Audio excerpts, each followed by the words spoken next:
Hi, let me share with you something.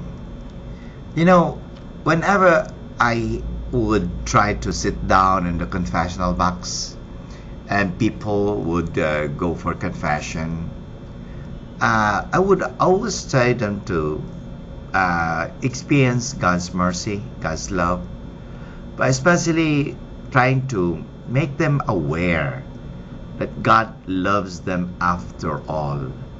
You know what? I think love is the way to be converted.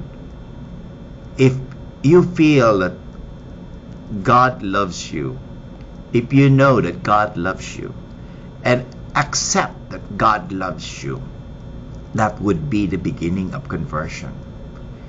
People try to look at things legalistically or with a legalistic attitude because they go to confession because it is simply required, simply because it is said so. No, we go to confession because number one, it is the way that we experience the sacramental grace, the sacrament of forgiveness, that God loves us after all.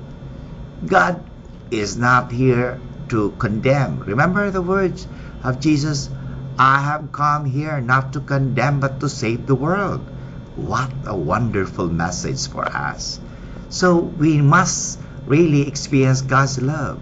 And that's why I would always say to the penitent afterwards, of course they have to pray the act of contrition, but I would tell them to always say this to themselves.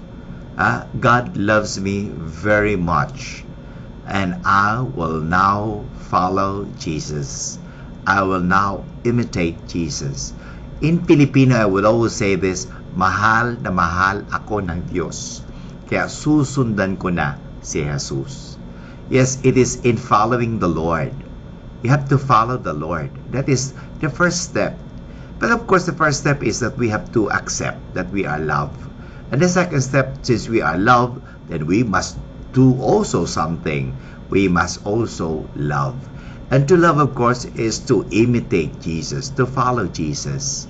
So next time, when you go to confession, try always to experience God's love. And for us who hear confessions, for us priests, we must always not play as a judge, but we must always act as a father who is always there ready to give God's grace to those people in need. We are not there simply the legalistic way, but we are there because of God's love. And I think if you are enveloped at the same time, if you have accepted God's love and at the same time you share God's love, confession would not be that difficult. It is good to make people aware that we are loved. God loves you. I love you too.